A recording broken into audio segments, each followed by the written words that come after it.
The footage begins at 0347. There is no music, no narration, just the raw, unsteady image of a body camera mounted to the chest of a man who is running and then a man who is not. The screen shakes, a wall of smoke fills the frame. Someone shouts a name, two syllables cut short. The camera tilts sideways and what it captures in those final 4 seconds before the feed goes dark is a patch of Afghan dirt, a spent brass casing still spinning, and a hand gloved open no longer holding anything. The feed cuts out. Silence. Then another feed. Different operator. Same compound. The thermal overlay turns the world green and white. 12 heat signatures move along the southern wall. Then 10, then 7. The kills are clean and fast, and spaced with a precision that feels surgical mechanical, the work of something that knows exactly where you will be before you arrive there. 4 more feeds. 4 more endings. 16 operators entered that compound. None came out. The screen goes black. A single line of white text appears. Second extraction attempt. Failed. Fort Bragg, 72 hours remaining. This is not a story about heroes. It is a story about the last decision available when every other decision has already gotten someone killed. The briefing room at Fort Bragg held the specific weight of a space where bad news had been delivered so many times that the walls had absorbed it. Colonel Hartwell sat at the head of the table with his hands flat on the surface in front of him, not gesturing, not moving. A man conserving something that was running low. He was 58 years old, gray at the temples, a scar along the left jaw from a place he did not discuss and a year he did not revisit. He had commanded men in 3 separate decades and written letters to families in 3 separate decades, and he was not a man prone to panic. But panic and exhaustion are not the same thing. Around the table, Delta Squadron leaders, 2 SEAL team commanders, a Ranger battalion chief, men who had been in Fallujah and Mosul, and places that didn't have names in any public record. They had not rattled easily for most of their careers. They were rattled now. The satellite imagery on the wall showed Tariq Khalid's compound in the Kandahar province. 3 buildings, high walls, guard towers at each corner. Khalid had been trained by U.S. Special Forces in counterinsurgency close quarters combat operational planning. He had learned from the best. Then he had taken everything he learned and built something ugly, with it a private army, a fortified position, and an intimate understanding of every approach doctrine the American military favored. 30 American civilian contractors were inside that compound. Engineers, logistics, personnel, aid workers, people whose families were watching a clock in Ohio and Georgia and Colorado. Major Dane spoke first. He always spoke first when no one else wanted to. Intel confirms they're still in the basement structure. Alive. Khalid is stalling on the ransom. Your intel, Hartwell said without raising his voice, confirmed the guard count on the first attempt. Your intel confirmed the fortification layout on the second. 16 of my people are in bags because your intel gave us a roadmap of a building that had already changed. He looked at Dane steadily. So when you say your intel confirms something, I am now calculating the weight of that word with considerable care. The silence that followed was full of 16 names. Captain Voss leaned forward. Compact, angular, with eyes that processed everything in terms of vectors and exit routes. He had led the second extraction attempt. He had been one of the 7 who made it back. We go in a third time with standard breach, and we're handing Khalid a propaganda event. He knows our ingress patterns. He knows our timing windows. He knows how we think because we spent 2 years teaching him. He tapped the compound image. Every door we could come through, he's waiting at it. Then we level it, someone muttered from the far end of the table, with 30 Americans inside. With 30 Americans who are already dead if we don't change the equation. The argument that followed had been happening for 36 hours. It moved in circles. Every option led back to the same conclusion. More casualties, more flags over coffins, more letters to families who did not deserve them. It was during this argument, in the space between one exhausted voice and the next, that Sergeant Major Ray Quinn cleared his throat. Quinn was 55 years old and built like someone who had spent 3 decades making himself harder to kill. Former Delta, 12 years in special operations before transitioning to tactical planning. He did not speak often in rooms like this one. When he did, people listened not because of rank, but because he had the habit of waiting until he had something worth saying. He looked toward the back of the room. Sergeant Kane, he said, you've been quiet. Nora Kane was 28 years old. She stood at the back of the room with her arms crossed and her weight on her left foot the way she stood when she was thinking through something not yet ready to be said. She was not the highest ranked person in the room. She was not the most decorated. She had no combat tours in any official record that would explain her presence there at all.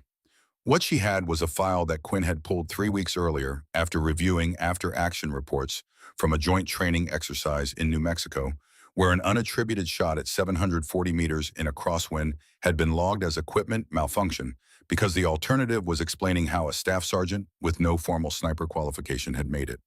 Quinn had not logged it as equipment malfunction. She pushed off the wall and walked to the table. Her boots were quiet on the floor. She did not speak until she was standing in front of the satellite imagery. She pointed to a thin blue line threading through the terrain map. "The canal," she said. Hartwell looked at it. "What about it?" "That's your entry point." The room shifted, a collective recalibration, the subtle change that happens when someone says something that cannot be unsaid. Voss responded first. "That canal runs exposed for over 2 kilometers. Thermal sensors, motion detection guard rotations covering the northern perimeter. You'd be spotted before you got within half a mile. Not if you don't surface. You can't conceal yourself in open water, Sergeant. You can, if you stay below it." Quinn leaned forward, not in skepticism, but in the focused attention of someone testing a structure's load-bearing points. He asked his questions with a precision that surprised Nora. Not the questions of a man evaluating a new concept, but the questions of someone checking details against a framework he already understood from the inside. She noted that, filed it, did not examine it yet. "Full submersion," Quinn said. "In water running at approximately 40 degrees in late November, that canal approached minimum 4 hours. 4 hours and 11 minutes with the current flow rate this time of year. The canal was built by Soviet engineers in the 1970s. The construction data is in the Regional Geological Survey from 2018. I've had the file for 6 months." She paused. "Current flows south at 1.2 meters per second. You go in here," she tapped a point 2 kilometers north. "Let the water carry you. Minimal movement. Minimal thermal signature. Closed circuit rebreather, no bubbles, no exhaust, nothing for sensors to detect." Voss made a sound. "Core temperature at 4 hours in 40-degree water is fatal, Sergeant. 94 degrees Fahrenheit, full cognitive impairment begins at 91. Loss of motor function at 89. She said it without blinking. "Thermal undergarments, layered wetsuit, controlled breathing to manage metabolic heat loss.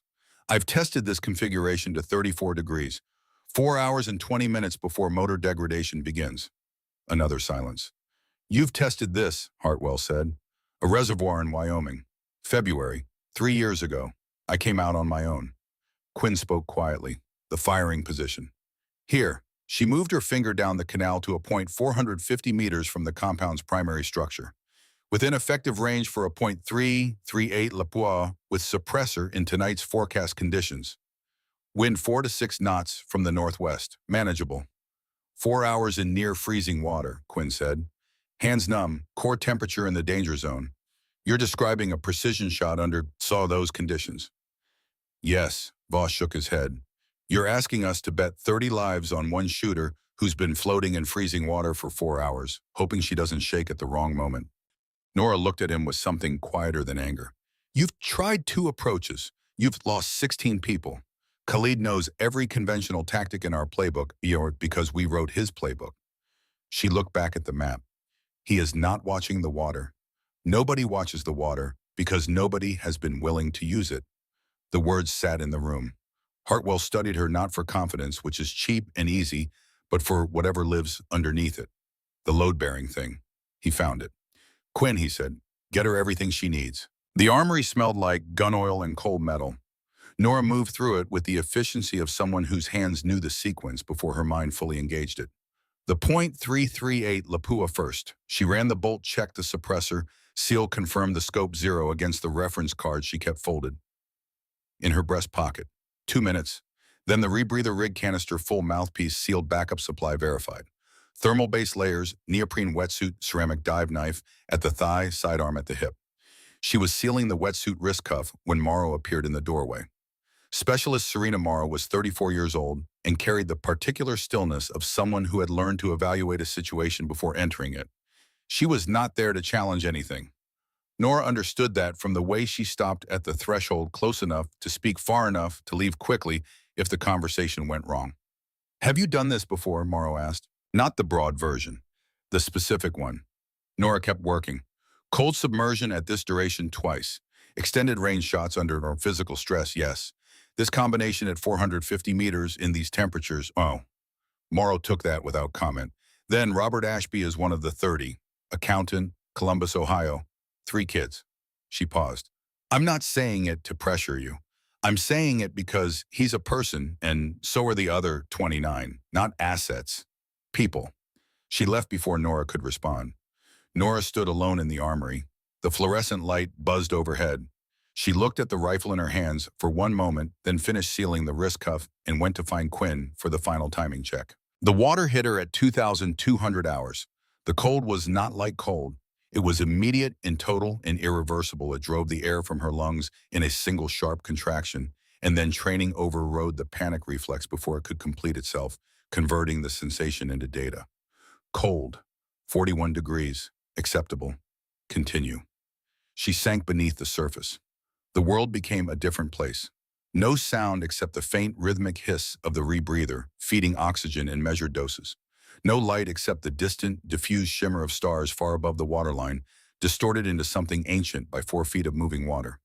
The current pulled her south at one point, 2 meters per second, steady, indifferent, patient, with the patience of something that has been doing this for 50 years and will continue long after she is gone. She let it carry her, arms at her sides, movements deliberate and minimal, breathing in 4-count cycles. In for 4, hold for 2, out for 4, hold for 2. Her heart rate dropped from 62 to 54 to 47. She had practiced this, the deliberate slowing of the machine, until the technique became reflex, until the body learned to move with the water instead of against it. The cold worked on her steadily. It found every gap between layers of neoprene and pushed thin fingers of itself inward, patient and precise trading degrees with her core temperature one at a time. The wrist-mounted display read 97.2 degrees Fahrenheit at 40 minutes. At 1 hour 96.4, the canal was doing its work. At 47 minutes, the current slowed. She felt it before she understood it, a resistance in the water, a change in pressure against her body. She reached forward in the darkness and found it a collapsed section of canal wall, partial concrete debris from structural failure in a 20-year-old irrigation system that no one had maintained since 2001. It did not block the canal entirely, but it narrowed the passage to a space requiring her to remove the rifle case from her back, push it through first, then drag herself through a gap 11 inches of clearance wide. In the dark, in 41-degree water, with her core temperature already below 97, she worked by feel, methodically. There was no room for the urgency that creates mistakes. She found each obstacle with her hands, moved it, or navigated around it, cataloged the space the way a person reads a room in the dark, slowly, completely, without assumption. She scraped her left shoulder against a concrete edge hard enough to feel it through the wetsuit. She noted it and continued. 22 minutes. On the other side, she stopped for 30 seconds and ran a systems check. Rebreather functional, temperature 95.1 degrees Fahrenheit. Left shoulder bruised, not compromised. Motor function intact. She continued south. Time became rhythm. Breathe and drift and count. The cold kept working. At 2 hours and 40 minutes, the display read 93.8 degrees Fahrenheit, and she felt the first real warning, a slight stiffness in her fingers, a small delay between intention and execution in her hands. She tightened her breathing protocol. The descent slowed. Then at 3 hours and 51 minutes there, she surfaced just enough eyes, only 4 seconds. The compound against the star-cut skyline, guard towers at each corner lit by floodlights, throwing long shadows across the perimeter wall. 2 guards in the northern tower. She could see the ember glow of a cigarette, the loose, relaxed posture of men who had not been tested tonight, men who did not expect to be.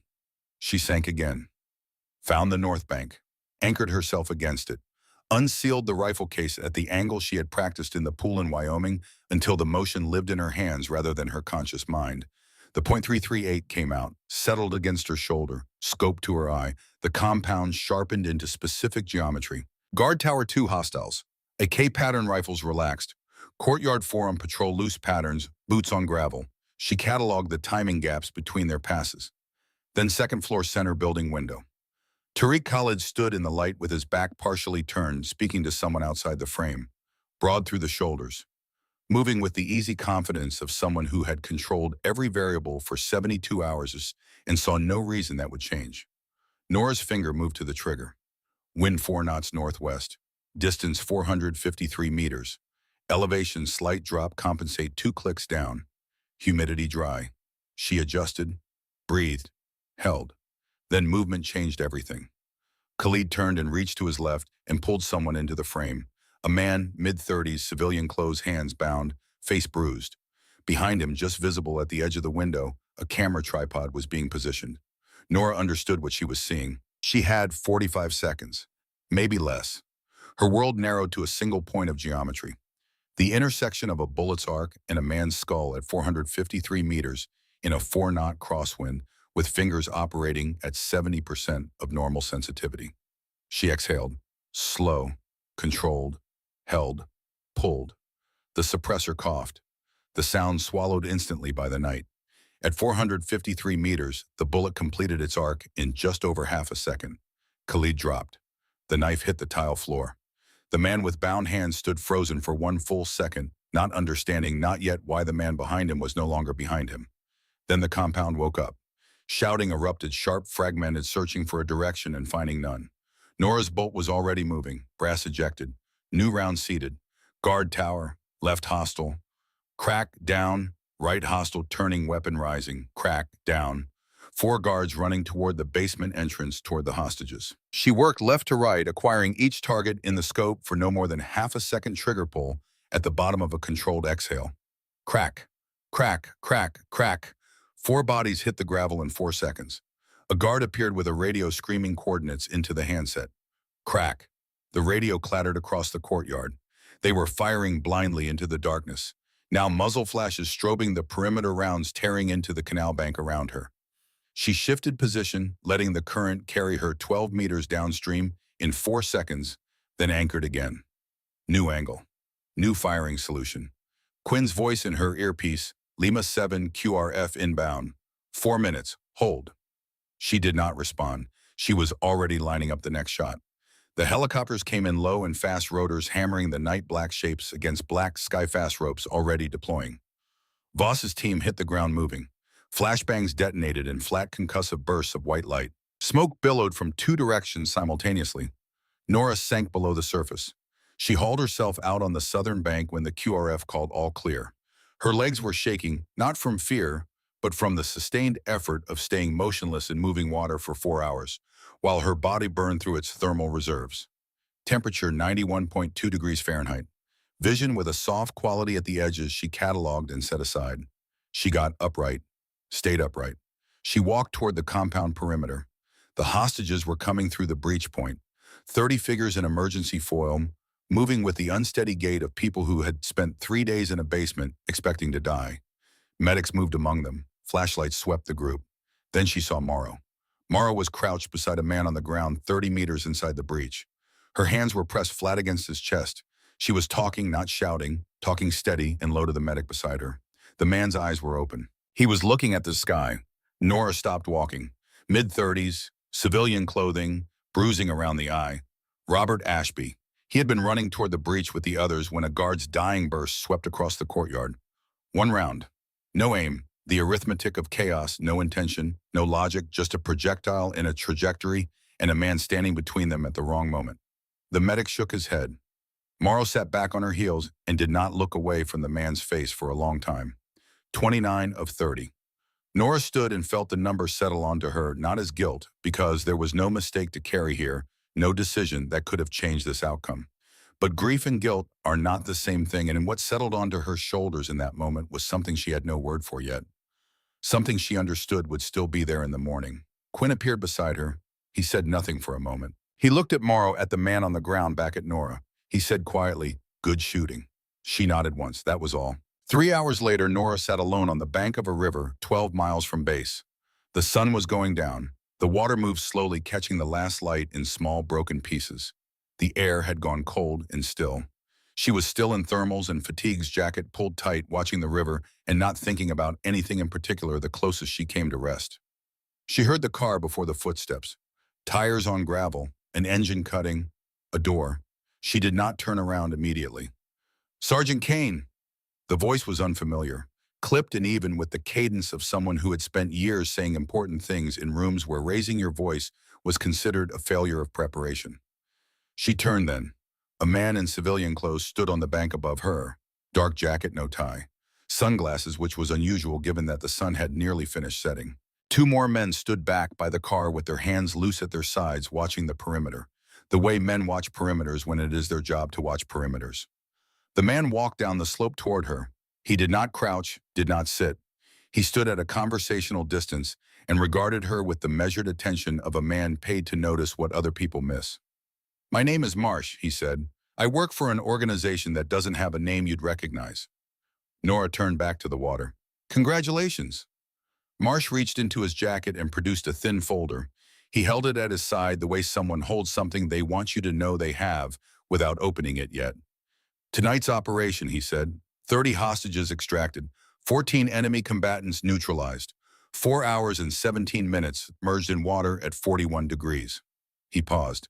And 2 shots at 453 meters separated by 8 seconds from different firing solutions with a core temperature of 91 degrees. Nora said nothing. "The fastest documented double engagement by a trained special operations sniper in our records is 3.1 seconds under controlled conditions." He opened the folder. Inside, a thermal drone capture timeline stamped with 2 circular annotations and a small number printed between them. 1.8 seconds. You perform this under hypothermic conditions, in the dark, with a manual bolt-action rifle, after 4 hours of cold water immersion.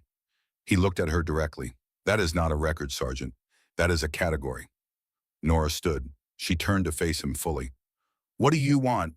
Marsh closed the folder. "Answers. To a question I suspect you've been avoiding for a very long time." He tucked it back inside his jacket. "We didn't pull that footage tonight. We've had it targeted for 18 months. We've been watching you not because of what you did in that canal, but because of why you could." The river moved past them. "And if I'm not interested," she said, "then you go back to your unit." He turned slightly toward the car. "But you will keep being what you are, and what you are doesn't happen by accident." He stopped. Without turning back, 72 hours, think about it. He walked up the bank. The car doors opened and closed. Gravel crunched under tires. Taillights dissolved into the last gray edge of evening. Nora stood alone by the water. She thought about Robert Ashby, about his 3 kids in Columbus who were getting a different phone call tonight than the one they had been dreading, about the 28 others going home to families who would never fully understand how close it had been. She thought about 1.8 seconds. She thought about what it meant that she had never been able to explain it. The river kept moving. Nora Kane turned her back on it and walked toward the lights. The facility appeared out of the Nevada desert without warning, the way certain truths appear suddenly and completely, with no gradual approach to soften the impact. One moment there was highway and flat scrubland and a sky too wide to look at directly. Then a dirt road. Then razor wire and cameras mounted at intervals designed to make clear that the cameras were the point.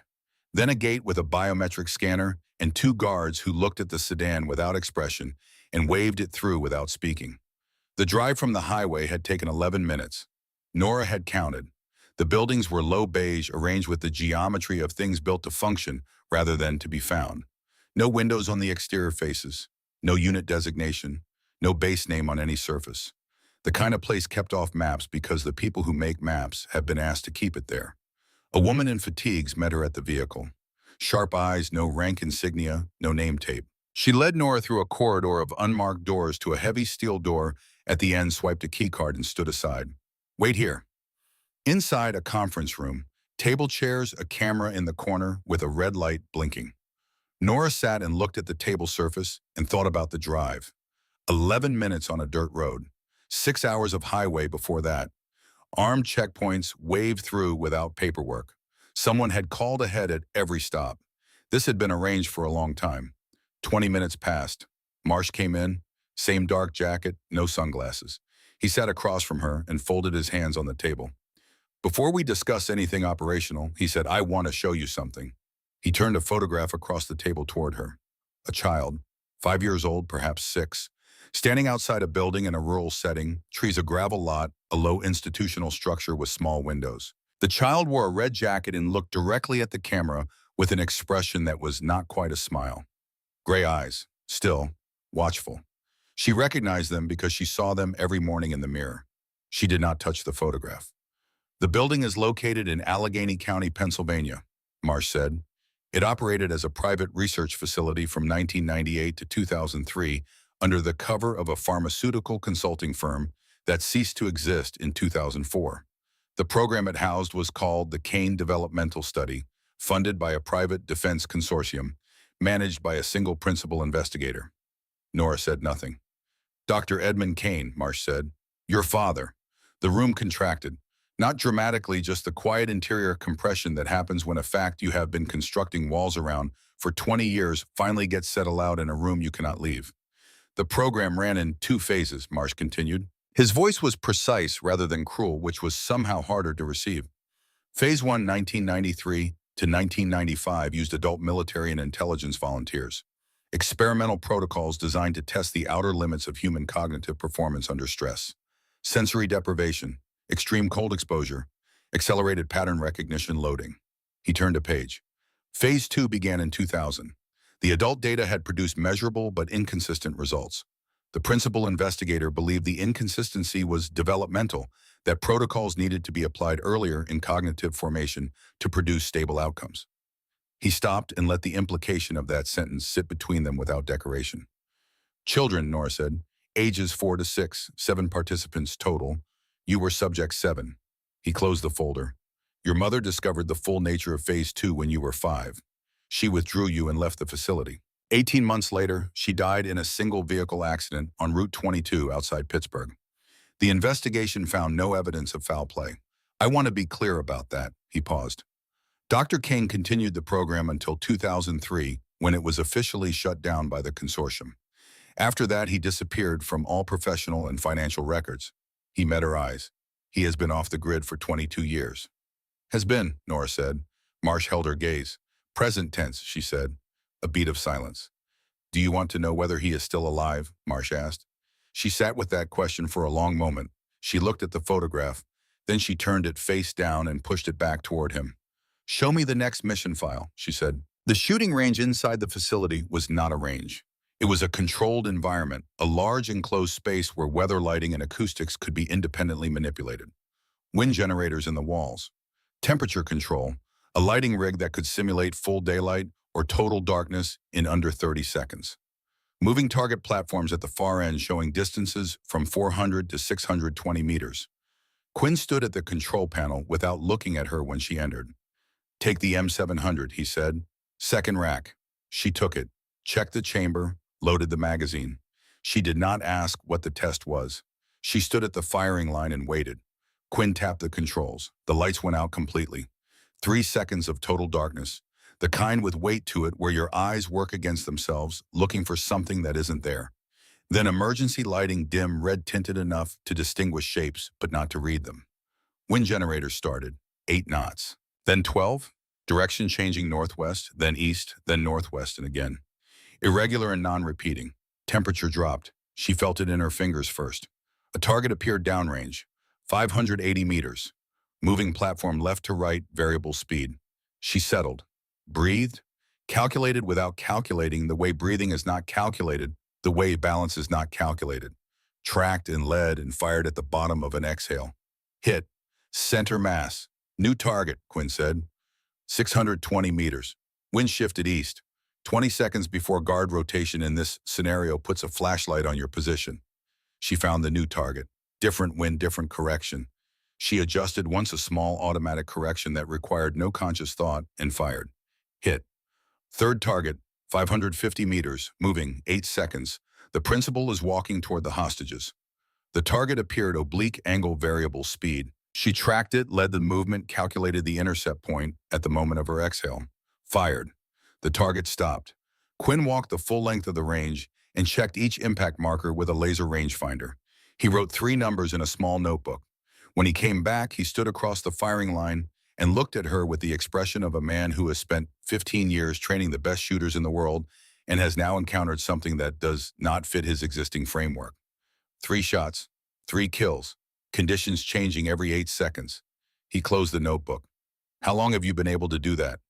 Do what? Calculate that fast. Wind, distance, movement, all of it simultaneously without instrumentation, without a spotter, without hesitation. I've trained Delta marksmen, SEAL Team 6, I also own paramilitary. None of them shoot clean in those conditions on a first run through this range. Maybe I got lucky. Luck doesn't produce consistent decimal point accuracy across 3 different firing solutions in 90 seconds. He studied her. Marsh told you about the program. Yes. And you asked to see a mission file instead of asking about your father. Yes. Quinn was quiet with the silence of a man choosing which thing to say next. There's a situation in Libya, he said. Anton Vasek, former KGB running a weapons and trafficking network outside Benghazi. 3 American journalists taken 6 days ago, 48 hours before he transfers them to a buyer group that won't keep them alive. He handed her the mission file. She opened it. Satellite imagery, guard rotations, compound layout, heavy fortifications, anti-air emplacements, and there threading through the terrain, a thin blue line. She looked at it for a moment. You recognize the approach, Quinn said. She did not answer. She turned to the second page and began reading. He watched her read with the particular attention of someone checking details against something he already knew from the inside, the same qualities she had noticed in the Fort Bragg briefing room, the same recognition that was not curiosity, but familiarity. She filed it again. Did not examine it yet. The water in Libya was colder than the intelligence estimate had predicted. Fed from a highland reservoir, the canal ran at 53 degrees Fahrenheit, 6 degrees below the geological survey data. Nora felt the difference immediately, an accelerated negotiation, the cold moving faster through her layers, less patient than the Afghan canal had been. She compensated, tightened her breathing cycle, slowed her heart rate through a technique developed across 7 years of practice, in conditions that would have been described if she had ever described them to anyone as inadvisable. 600 meters. The compound was larger than Kandahar, higher walls, more guard positions. Vasek had spent KGB money on this place, the fortification of someone who understood exactly what he was defending against, because he had spent 20 years doing the attacking. She reached her position in 3 hours and 47 minutes. Through the scope guard tower, southeast 2 hostiles, alert posture. Not the casual cigarette break posture of Kandahar. These men had been briefed to expect something. Courtyard 3, overlapping patrols, no gaps longer than 40 seconds. Then ground floor center building. Vasek, moving between rooms visible through adjacent windows. Older than his file photograph, heavier, but moving with the deliberate economy of someone who has made a career of never being in a position he hasn't already considered. She began her pre-shot calculation. She stopped. Something was wrong. She scanned back up to the roofline. Northern edge, a man in prone position, long rifle, bipod, scope oriented toward the canal perimeter. A counter sniper. She had been in 53-degree water for nearly 4 hours. Her thermal signature was suppressed below the threshold of standard thermal equipment. But not all thermal equipment was standard. The counter sniper's scope was sweeping left to right, slow and methodical. It would pass her position in approximately 40 seconds. She could abort, sink back, let the current carry her out. Or she ran the geometry fast, the way she always ran geometry, below the level of conscious calculation in the part of her that had been built for exactly this. Vasek in the window. 598 meters, slight left to right drift. Counter sniper on the roof, 612 meters from her current position, 14-degree elevation angle. Completely different firing solutions. The counter sniper's scope was 30 seconds from her position. She had 1.8 seconds between the first shot and the moment the second needed to land. She had done it once before. She had a bolt in her hand. Vasek stopped in the window. He turned toward the camera being positioned to his left. Nora exhaled, held, fired, bolt back, new round, new angle 7 degrees up and right. The counter sniper was in the scope for 0.4 of a second, fired. Both men went down. The compound needed 3 full seconds to understand what had happened. Then the shouting began. The QRF came in fast from the western approach. Colt Hendricks leading the breach team with Morrow on his left flank. Flashbangs smoked the controlled violence of a well-executed assault. Inside 4 minutes, the compound was clear, and the journalists were moving toward the extraction point. Nora was tracking the last hostile in her scope when she heard it, a single 3-round burst from a guard already falling, sweeping across the courtyard at chest height. Hendricks's voice clipped and controlled. Morrow is hit. Left shoulder. She's moving. Nora found Morrow 60 meters from the breach, moving under her own power, but badly, the left arm hanging wrong, the pressure dressing soaking through. Morrow's face was the color of old concrete. She was walking on will alone. Nora took Morrow's right arm across her own shoulders and took the weight. Applied direct pressure to the wound with her free hand. 4 minutes to the extraction vehicle, 4 minutes in which Morrow's breathing changed from controlled to labored. Protocol had specified Nora's exit at the southern bank. She was 6 minutes late reaching the vehicle. Nobody said anything about it. In the vehicle, Hendricks looked at Morrow's shoulder, then at Nora, then back at the road. Something shifted in the set of his expression, not warmth exactly, something harder than warmth and more durable. The post-mission analysis on the debrief table was 6 pages long. The relevant section was on page 3. Vasek had intelligence on the water approach, Marsh said. More specific, he didn't know the canal. But he had been informed by someone with access to our operational methodology that waterway infiltration was a component of our tactical profile. He looked around the table. That information came from inside this unit. The room went still. Marsh placed a printed log on the table. The Libya pre-mission intelligence file was accessed 48 hours before insertion. He looked at Hendricks, using your credentials. Hendricks looked at the log, at Marsh, back at the log. His jaw worked the motion of a man deciding between the version of the story that sounds innocent and the version that is true and determining that the true one currently sounds worse. I accessed it, he said. Why? Because I had a reason. That is not an answer. It's the only one I'm giving in this room. He held Marsh's gaze. I didn't leak anything. You can verify that or not. Either way, I know what I did and what I didn't do. Nora watched Hendricks across the table. He was not looking at her. He was looking at Marsh with the steady focus of a man who has already decided to hold his position and is waiting to see whether that decision will be tested. She thought he is either lying or he is protecting something. Those two things she had learned were not always the same.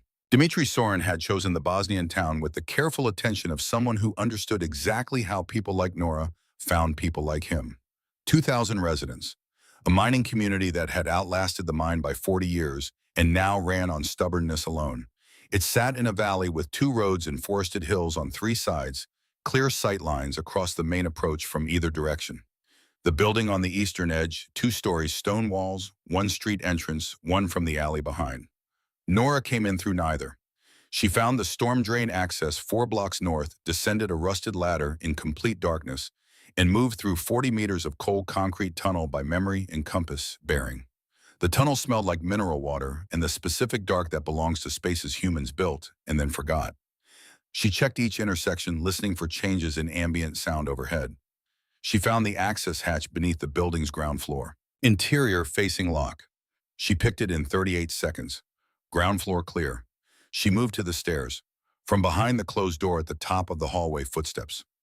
Regular measured pacing, back and forth across a confined space. She climbed 1 step at a time, testing each before committing weight. At the top, she stopped. The hallway was dim, a single window at the far end, letting in blue-gray pre-dawn light. 2 doors, 1 open, 1 closed. The footsteps behind the closed one. She was 8 feet from the closed door when she stopped. The footsteps were 2 regular, exact same interval, exact same duration. Every time, not the footsteps of a nervous man, the footsteps of a recording. She turned. Dmitry Sorin stood at the far end of the hallway beside the window, a pistol leveled at her head. He had come through the open room while she watched the closed door. He had been in the building the whole time. He was not what she expected. Not large, not aggressive in posture. He stood with the stillness of a man who had burned through all his urgency a long time ago and now operated on something more fundamental. 47 years old by the file. He looked older. He carried his age in his eyes, gray, still watchful. The same qualities she saw in her own reflection. Drop it, he said. She set the rifle down slowly and straightened. He kept the pistol level. He studied her with the focused attention of someone reading a face for what it is trying not to reveal. You sensed it, he said. The recording. Most people would have walked straight through that door. He tilted his head. Which facility? I don't know. Everyone knows, even the ones who were very young. A pause. Kane's program, Pennsylvania. She said nothing. I was in the Soviet version, he said. Different building, same belief that a human being could be optimized like a system if you started early enough. He glanced at his own free hand for a moment. I was subject 3. I was 4 years old. His voice carried neither bitterness nor self-pity, just the flat fact of it. Do you feel the disconnect? The knowledge that you process the world at a speed it was not designed to show you. That you see the shape of a thing before the thing has fully formed. He looked at her directly. I used to believe it was power. Then I decided it was a curse. Now I understand it is simply what I am, and calling it either one is a waste of time that could be spent on something useful. Nora watched him. Watch the pistol. Watch the small movements of his breathing, the micro adjustments of a body holding a position it has held many times before. I stopped killing, he said. When there was no one left I believed in enough to kill for. His eyes found hers. When do you stop? I'm not sure I've started yet, she said. You have. You stop people from being killed, which is a different calculation, but still a version of the same one. He studied her for another moment. There are others like us, both programs east and west. Some work for governments, some for money, some have disappeared into lives that will never fully fit them. He paused. And some of us are still being made, right now. New facilities, private funding. The demand doesn't disappear because the original program's closed. Supply follows demand. It always has. He lowered the pistol slightly. I can give you locations, he said. 3 active facilities, 2 in Eastern Europe, 1 in Southeast Asia. He reached slowly into his jacket and produced a small black USB drive. He held it at his side. Not because I believe in your program or your people, because I am finished watching children become what we became, and I can no longer stop it working alone. He held the drive out. She took 1 step toward him. And then he fired not from decision, but from the trained body reflex that lives below decision, that acts before the mind completes its sentence. He fired because she moved, and movement meant threat. And the body built in a Soviet facility in 1981 did not ask permission before responding to threat. She fired at the same instant. The hallway was very loud for approximately 1 second. Soren slid slowly down the wall. The bullet had caught him high on the right side of his chest, not instantly fatal, but fatal in the way a river is fatal if you fall in far enough from shore. He looked at her with the clear gray eyes of a man who had already done his accounting and found it deficient but final. Nora's left shoulder was on fire. She looked at it. A grazing wound across the deltoid, a groove of burned flesh bleeding but not deep. Her left arm would not raise fully. She pressed her hand against it and walked to Soren and crouched beside him. He was managing his breathing, carefully controlling the volume of each breath to control the pain. He looked at her with the specific clarity of a man running out of time and choosing to use what remains. Your father, he said. His voice was slow now, deliberate. Malaysia, he is there voluntarily, not captured. He stopped and breathed. He provides false data to slow the new program. Calibration errors. Results that don't reproduce. He has been doing this for years from the inside. Another breath. But to maintain his access to stay inside where he can slow it, he authorizes things he cannot prevent. He is using children to save children. His eyes found hers. I don't know what that makes him. I thought about it for a long time and I don't know. He pressed the USB drive into her hand. Make it count, he said. His eyes stayed open. She waited until she was certain. Then she stood. Hendricks and Morrow came through the window. Morrow moving stiffly, compression dressing visible at her collar but moving. Hendricks swept the hallway with his weapon and lowered it when he read the situation. Clear. Clear. He looked at Soren, at Nora's shoulder. He said nothing about either. He turned toward the extraction route and moved, and she followed, holding the USB drive in her right hand. The investigation's resolution came from a combination that neither Marsh nor Hendricks could have managed separately. Hendricks had found a timing anomaly in the DIA liaison traffic weeks before the Libya mission requests arriving, in patterns that corresponded too precisely with pre-mission intelligence reviews to be coincidental. He had the shape of the leak. He lacked the financial trail to identify the person. Marsh had the financial trail, a numbered account, a dissolved institution, a sequence of transactions connecting to an active DIA credential. He lacked the methodology, the understanding of how information was being extracted from the system without triggering standard security flags. When Marsh put both pieces on the same table, the name resolved in under an hour. Agent Thorne was arrested on a Thursday morning before his family was awake. The warrant covered 14 months of compromised intelligence and 8 operational security disclosures. The money involved was not large, which was the part that sat with Nora afterward in a way she could not fully account for. She found Hendricks in the armory, cleaning a rifle he had already cleaned. You were running your own investigation, she said. I saw something in the liaison traffic that didn't add up. I used my mission credentials to access what I needed to look at because I didn't have authorization for the proper channels. He set down the cleaning rod. I knew how it would look. I decided that looking guilty while finding the truth was better than declaring myself and poisoning the investigation with an unverified accusation. He looked up.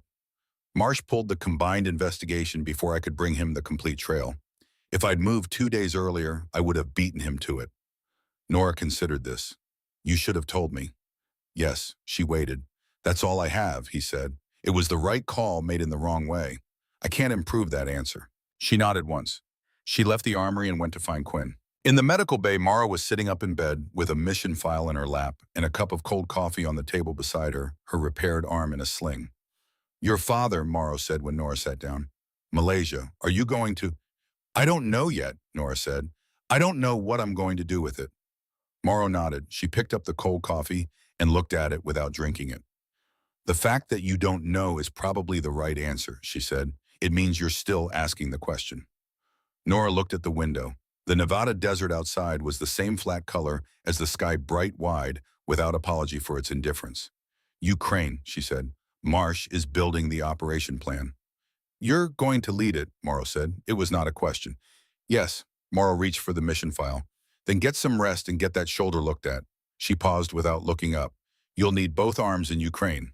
3 days after the Sorin operation, Nora sat at the far end of a table in a secure conference room at a Pentagon sublevel facility while two people from the Defense Intelligence Agency explained what they wanted from her.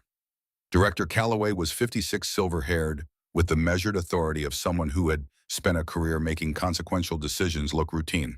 He laid out the EORU proposal without preamble, a classified unit operating outside standard military channels, tasked specifically with identifying countering, and where necessary neutralizing enhanced operatives produced by programs like the one that had produced Nora. Permanent assignment. Direct reporting to his office and Marsh's simultaneously. Agent Thorne sat beside him, younger, sharper, in manner, a person who had not yet been arrested because the investigation had not yet been completed. She slid a single document across the table. Your operational record to date. The Libya ballistic analysis. The Balkans engagement. The Fort Bragg Canal operation. She met Nora's eyes. You are the right person to lead this unit. Nora looked at the document without picking it up. I choose the missions. If an assignment doesn't hold up under scrutiny, I walk. No repercussions. Calloway glanced at Thorne, then back at Nora. Agreed. Full access to the research files on the original Kane study. Everything. A pause. That can be arranged. Nora picked up the document. Quinn stood at the back of the room and said nothing. She did not look at him. She signed it. Ukraine in December carries a cold that belongs specifically to places that have absorbed a century of difficult history. It lives in the ground, in the stone walls of buildings, in the silence of a countryside that has learned not to announce what it has witnessed. The trees were bare. The fields ran gray-brown from one horizon to the other. The sky sat low and did not move. The facility was 40 kilometers from the nearest city and 11 kilometers from the nearest road on any commercial map. It had operated under the cover of an agricultural research station since 2019. Satellite imagery supported the cover. Power consumption contradicted it. That gap between what a building appeared to consume and what it actually used was how the NSA analyst had flagged it 18 months earlier. Nora stood on a ridge 2 kilometers north with the team assembled behind her. Hendricks. Morrow, her left arm in partial compression wrap that she had argued with 2 doctors about removing entirely. And Declan Firth. Firth was 26 years old, Ranger qualified Special Forces, selection completed at the top of his intake. He was technically precise, situationally aware, and possessed of the particular energy of someone who had trained seriously for something serious and was now finally doing it. He had told Nora on the vehicle ride to the insertion point, answering a question she had not asked, that he had joined the program because he wanted to do work that mattered at a level that was hard to explain to people who hadn't done it. She had read his file 3 times before approving his assignment. She had approved it because the file justified it. She looked at him now in the blue-gray pre-dawn, and she thought about Robert Ashby, about the way certain facts live in the chest rather than the head. She made herself stop thinking about it and turned back to the facility. Entry points, she said. Hendricks pointed. Northwestern service door is the softest. Single guard 12-minute rotation. Camera coverage on the western wall has a 6-second gap. We go on my mark at the top of the rotation. Firth takes the service door first. Hendricks and I follow. Morrow covers the extraction route from the northeastern corner. Morrow looked at her. If the extraction vehicle is compromised while we're inside, Nora said, we have no way out. You are the most valuable person on this team to prevent that from happening. That is not a consolation assignment. Morrow held her gaze for a moment, then nodded. They ran the timing 3 more times. They checked equipment in the dark by feel. Firth was quiet during the prep, not nervous quiet, but the silence of someone running the scenario forward through every branch and finding the places where he would need to hold. At 0347 hours, Nora said, "We move." The facility's interior was not what the satellite imagery had suggested. The agricultural cover was convincing at the surface. The front building held actual soil analysis equipment, actual records credentialing that would pass a casual inspection. But the rear of the compound, accessible through an interior corridor, not shown on any registered building permit, was different. It was clean, institutional, the kind of clean maintained deliberately as a signal of control. The walls were painted a shade of off-white that Nora recognized in her body rather than her mind, a feeling in the lower part of her chest that she converted into data and set aside. The first guard inside the corridor handled in 3 seconds, no sound. The monitoring station 2 doors down, Hendricks photographing everything on the screens in 8 seconds. Then the third door unlocked. Nora opened it and stopped. The room held 8 beds in 2 rows, each occupied. The children ranged from 5 or 6 years old to perhaps 13. Some were sleeping, some were awake, lying very still in the way children lie still, when they have learned that stillness is the safest response to unfamiliar people entering a room. She stood in the doorway for 3 full seconds before she moved. She crouched rather than standing over them. She spoke in the register that is neither condescending nor falsely cheerful, the register of someone simply present and calm and not there to cause harm. She said they were safe. She said they were going home. She said it in English and in the 2 other languages the facility files had indicated were spoken here. One child, a girl perhaps 7, dark hair, with the particular stillness of someone who had learned to evaluate everything before responding, looked at Nora with an expression Nora recognized without being able to name precisely. "Are you one of us?" the girl asked. Nora said yes. The girl nodded. She sat up. She reached for the child in the next bed and shook her gently awake. They found 4 more children in 2 additional rooms. 12 total. All ambulatory. None in immediate medical danger, though the data Hendricks was pulling from the facility's systems would tell a more complicated story. The extraction moved by practice sequence. Nora led the children toward the service corridor in 2 groups. Hendricks covered the rear. Firth was at the service door managing the exterior, relaying guard positions, keeping the timing. They were 40 meters from the exit when the secondary alarm activated. Not the perimeter system. Something internal, a motion sensor in a room not shown on the architectural plans the intelligence team had worked from, a room they had not entered, had not known existed. The alarm was a single sustained tone audible throughout the building, but not outside it. The guard rotation changed immediately. Firth's voice in the earpiece. 2 hostiles coming around the north end. Fast. They've got the angle on the service door. Nora had 8 children in her immediate group and 40 meters of corridor between her and the exit. Firth hold the door. Hendricks accelerate. She moved the children faster. Not running, created falls created noise, but fast in the controlled way that does not announce itself. She heard Firth engage the 2 hostiles at the door. 2 suppressed shots, a pause, a third, then silence. She came through the service door into the pre-dawn dark with 8 children and turned to receive Hendricks's group. She understood what had happened through the timing. Before she saw it, Firth was at the door but not moving in the way someone moves when a situation is resolved. He was moving in the way someone moves when something has already occurred and they are in the process of grasping its full weight. The third shot had not been Firth's. One of the 2 hostiles had fired in the half-second, between going down and going completely still, a single round, no aim, the body's last electrical instruction to its trigger finger. The round had traveled at chest height across the service doorway. Declan Firth had been standing in the doorway. He was on the ground outside it now. Hendricks beside him, both hands pressing hard against the upper chest, speaking his name in the steady, even tone trained people use when they need the person they are talking to focus on the sound of their voice rather than anything else. Nora looked at this for 2 seconds. She looked at the 12 children around her, at the tree line 60 meters ahead, at the extraction vehicle Mara was already moving to the perimeter, at the sky shifting from black to very dark blue. "Hendricks," she said. He looked up. She shook her head once. He kept his hands in place because training is what the body does while the mind is still processing, and because pressure costs nothing and changes nothing about the outcome, but it is what you do. The medic from the QRF vehicle reached them 40 seconds later. It was not enough time. Declan Firth was 26 years old. He had a sister in Portland and a brother in the Marine Corps. He had told Nora he wanted to do work that mattered at a level that was hard to explain. He had been right about that, about the difficulty of explaining it, and about the level at which it mattered. He died in the dark outside a building in rural Ukraine before the sun had finished deciding to rise. Nora stood over him for the exact amount of time it took to say his name once silently. Then she turned to the 12 children and said in the same calm register she had used in the room with the 8 beds, "We're going to the vehicle now. Stay with me." They went to the vehicle. The children were loaded first. 3 weeks later, Nora sat in a conference room at the Nevada facility with a casualty report on the table in front of her. At the top in the field for the decedent's name, Firth Decliné, below it ranked specialist. Below that age 26.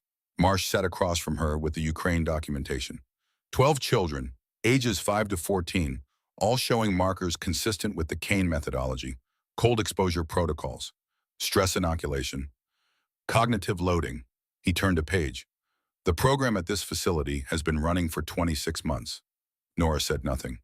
There's a second facility, Romania. We're building the operation plan. He paused. And the third. He turned the documentation so she could see the relevant page. She looked at it. The third facility was 40 kilometers outside Kuala Lumpur, registered as a private medical research institute. The Ukraine documentation included correspondence between the Malaysian facility's administrator and the consortium's financial controller. The correspondence referenced a technical consultant, his contributions to the research methodology, his ongoing access to operational data. The consultant was identified by an internal code that cross-referenced to a name the intelligence team had matched 3 days after Nora's Riverside conversation with Marsh. Dr. Edmund Kane. He's there voluntarily, Marsh said. He has full access to the research program. He is inserting calibration errors, results that don't reproduce. He has been slowing the program from the inside. He paused. He is also, according to the correspondence we recovered, the person who authorized the transfer of 8 specific subjects from the Ukraine facility to Malaysia 3 months ago. He described the transfer in writing as necessary for cross-program validation. Nora looked at him. 8 of the 12 children we pulled out of Ukraine, Marsh said quietly, were transferred there on your father's written authorization. Soren had told her Kane was using children to save children. She had processed that as abstraction. Now she was looking at it in writing in Kane's words, in a consortium document that connected his signature to 8 specific faces she had seen wrapped in foil blankets on the floor of an extraction vehicle. She set the document down. "I want to speak with him before the Malaysia raid," she said. Marsh was quiet for a moment. "That's not operationally advisable." "I know. It creates an unpredictable variable." "He won't warn the facility," she said. "He has been inside that program for 4 years providing false data and waiting for someone to come finish it. He won't warn them." She held Marsh's gaze. "He will give us the server codes." Marsh considered that. "How do you know?" She thought about the girl in the Ukraine facility. The gray eyes, the stillness, the hand reaching for the child in the next bed without being asked. "Because he built the kind of person who could end it," she said. "And now she's here." Marsh held her gaze for a long moment. Then he folded the documentation closed and set it aside. "Quinn will have the Malaysia parameters ready in 48 hours, he said. Quinn found her in the shooting range that evening. She was not shooting. She was sitting on the concrete floor at the far end with her back against the wall legs, straight eyes on the ceiling. The lights were full on and the wind generators were off and the range was completely still. He sat beside her at the distance 2 people maintain when they are about to say something that requires space around it. They sat in silence for a while. "Firth," she said finally, "I ran every variation on the approach, entry timing, fire order positioning, every version." She looked at the opposite wall. "There is no version where the outcome changes. The only way to prevent it was to not have Firth in the building. Without Firth, the approach doesn't work." "I know," Quinn said. "So there was no decision I could have made differently?" "No." She was quiet for a moment. "When there's a mistake, you carry the mistake," she said. "When there's no mistake, you just carry the weight. That's worse." Quinn said nothing for a long while. The facility's ventilation hummed a low, constant tone she had stopped hearing weeks ago and could now hear again in the silence. "I've been watching you for longer than you know," Quinn said. She turned to look at him. He met her gaze and held it. "I was Subject 4, Phase 1, 1994. I was 23 years old, and I volunteered because the program was described as a study of human performance under extreme conditions, and I believed in that question the same way Edmund Kane believed in it." He paused. "I was not a child. I made a choice. The effects were real and they stayed with me, and I have spent 30 years figuring out what to do with them. He looked at the far wall. When I found you, when I saw that drone footage after Fort Bragg, I recognized what I was looking at, not as something I had read about, as something I had experienced. I saw someone who had been through what I had been through but younger, and who had built something from it that I wanted to give a place to operate. Without telling me, without telling you, she absorbed that. You should have told me. Yes, she waited. That's not an apology, he said. An apology implies I would have done it differently. I'm not certain I would have. I'm not certain the outcome would have been better if I had. He looked at her directly. That is not a comfortable thing to say, and I am saying it because you deserve the honest version, not the version that makes me look better. She looked at him for a long moment, at the stillness of him. At 30 years of accumulated weight carried the same way she carried hers, not hidden exactly, but compressed, held close, converted from burden into something more functional.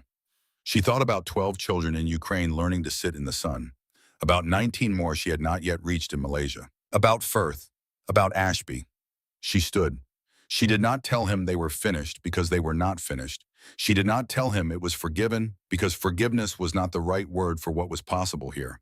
She walked to the door because the conversation had reached the place where more words would change nothing and she had work to do. The Malaysia facility occupied the upper 2 floors of a legitimate private medical institute. Genuine operation on the lower floors, fully credentialed, staffed by personnel who did not know what happened above them. The consortium had learned from Ukraine. They had built the concealment into the architecture. The raid required coordinated simultaneous entry through 3 points: service elevator shaft, rooftop access hatch, east-face window, via adjacent structure. 11 minutes from first entry to full facility control. 19 children, 2 researchers in custody, 3 security personnel neutralized, 0 friendly casualties. Dr. Edmund Kane was in a laboratory on the upper floor, sitting at a workstation facing the door with his hands visible on the desk surface in front of him. He had heard the entry. He had not moved toward an exit or a weapon or a communication device. He had waited. Nora came through this door with her rifle raised and held it there for 3 full breaths. He was 62 years old. The photograph in the intelligence file had been taken 4 years earlier, and he had aged the way people age when they carry something that does not allow them to sleep well or stop thinking about the specific category of damage that only they know the full extent of. His hair was entirely gray. His eyes were the color of winter water. They were the same color as hers. She lowered the rifle across her body, not all the way down. The position that means I have decided not to shoot you, and that decision remains mine. He looked at her for a long time without speaking. You look like your mother, he said. I know, she said. The silence between them was full of 22 years of things that had not been said in any room by either of them. She let it have its weight. She did not rush past it. He reached slowly into the desk drawer. She watched his hand. He withdrew a USB drive, no markings, and set it on the desk between them. Every research record this consortium has generated in the past 6 years, he said. All 3 facilities. The complete data set from the original Kane study, Phase 1 adult data, Phase 2 child data server, architecture, backup locations, cloud storage instances, encryption keys, everything necessary to delete the record permanently and irrecoverably. She looked at the drive. I have been inside this program for 4 years, he said. I told myself I was limiting the damage. I believed that staying inside a corrupt system could change it more than leaving it could. He paused. I was wrong. I was wrong in the specific way I have always been wrong, believing the end justifies the method. Your mother knew that before I did. She tried to tell me. She was right, and I am not standing here pretending otherwise. She said, You authorized the transfer of 8 children from Ukraine to this facility. Yes. While you were providing false data to slow the program. Yes. So the program ran slower. It still ran. While you were inside it, managing it, 3 children in Ukraine underwent the primary protocols. Yes. He did not look away. There is no version of that fact that improves under examination. I authorized a transfer to maintain my access, and my access did not prevent what I hoped it would prevent. She walked to the workstation. She sat down. She inserted the drive and opened the terminal interface. The directory structure that appeared was exactly what he had described, the full architecture of 6 years of research, every server and backup and cloud instance, laid out in a map that showed her precisely what needed to be erased and gave her the means to erase it. She worked methodically, server by server, backup by backup. She watched deletion confirmations populate the screen and confirmed each one without rushing. It took 23 minutes. When it was done, she removed the drive and stood. She looked at him. "I didn't build you into a weapon," he said. "That was never my intention. I wanted to understand." "I know what you intended," she said. "Intentions are not outcomes." He had nothing left to argue with. She could see that in his face. "Federal agents will be in this building in 8 minutes," she said. "Cooperate with the investigation fully. Names, funding structures, the other researchers. Everything you know about the consortium's other operations. Not for me, because there may be facilities we haven't found yet, and the information you have could find them." He said, "Nora." She stopped at the door. He said, "I looked for you for 20 years." She stood at the door for a long moment, her back to him, her hand on the frame. "I know," she said. She stepped through and pulled the door closed behind her. Marsh was waiting in the corridor. He fell into step beside her without speaking. They walked toward the rooftop extraction point in the silence of two people who have been present for something significant and have not yet sorted what to say about it. At the stairwell door, he stopped her. He handed her a file folder, a single page inside. She opened it. She read it, then read it again. The page was the summary of an internal investigation completed 3 days earlier concerning the full recruitment history of Sergeant Major Ray Quinn, specifically his participation in Phase 1 of the Kane Developmental Study, 1993 to 1995, his classification as a successful adult subject, the long-term monitoring protocol that had tracked Phase 1 subjects through their subsequent careers, the identification of Nora Kane as a Phase 2 subject through that network. The decision made by Quinn, in consultation with Marsh, to create the conditions under which Nora would come to the program's attention. Fort Bragg, the mission file left open for the right person to see. The open door. All of it. She stood with the page until she had finished processing it. Then she closed the folder and handed it back to Marsh. She found Quinn on the roof standing at the edge of the landing pad, watching the extraction vehicles below. He heard her approach and turned before she spoke. She let him see from her face that she had read the file. He did not offer an explanation before she spoke. He waited. "Was any of it real?" she said. "The opportunity was real," he said. "I created the conditions for it. I did not create your performance inside them." He held her gaze. "The missions were real. The children you pulled out of Ukraine were real. Firth was real. Ashby was real. Everything you built, from the moment you walked into that briefing room at Fort Bragg, you built that. Not me." She looked at him steadily. "You should have told me." "Yes," she waited. "That is not an apology," he said. "An apology implies I would have done it differently. I'm not certain the outcome would have been better if I had." He paused. "I am saying it anyway because you deserve the honest version, not the version that makes me look better." She looked at him for a longer time, at the specific way he carried 30 years, not hidden, not displayed, simply present the way old weight is present in the structure of a thing that has learned to bear it. "You were subject 4, she said. "Yes." "And you spent 30 years figuring out what to do with it." "Yes." She turned toward the extraction point. She took 3 steps and then stopped.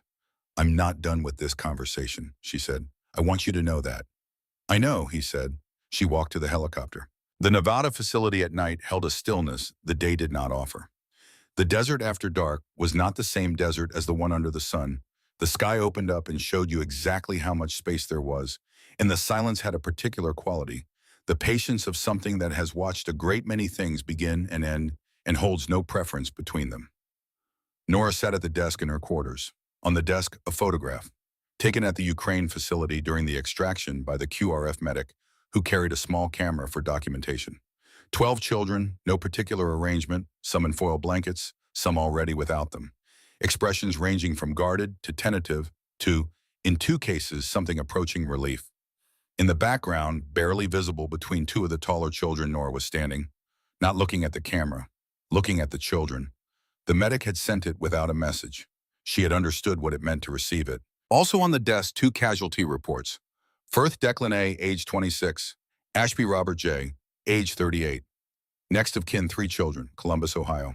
She had placed both reports on her desk on the first day in this room. Not as punishment, as part of the accounting. The accounting needed to be visible. She looked at the photograph of the girl with the gray eyes. The one who had asked, "Are you one of us?" The one who had then reached for the child in the next bed and woken her up without being asked to.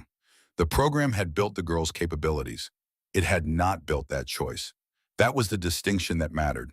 That was the thing no protocol could engineer, and no consortium could purchase, and no research record, however complete, however carefully maintained, could replicate or destroy. You could build the instrument. You could not build what the instrument chose to do with itself. Her phone buzzed. A message from Marsh. 2,143 hours. Indonesia. Confirmed facility. Your call. She looked at the photograph for another moment, at the 12 faces, at the girl with the gray eyes, at the back of her own head turned toward the children and away from the camera. She picked up the casualty reports, both of them, and held them for a moment. She set them down carefully. She typed, "We're moving." She set the phone down and pulled the Indonesia mission file toward her and opened it to the first page.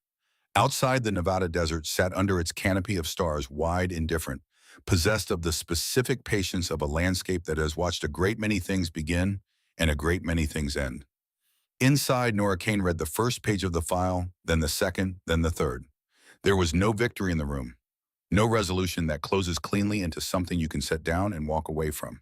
There was only the next thing, and the thing that made the next thing worth doing, and the photograph of 12 children on the desk and the two names on the two reports that she would carry, because they deserved to be carried, and the girl with gray eyes who had reached for the child in the next bed. She turned to the fourth page, and she kept reading.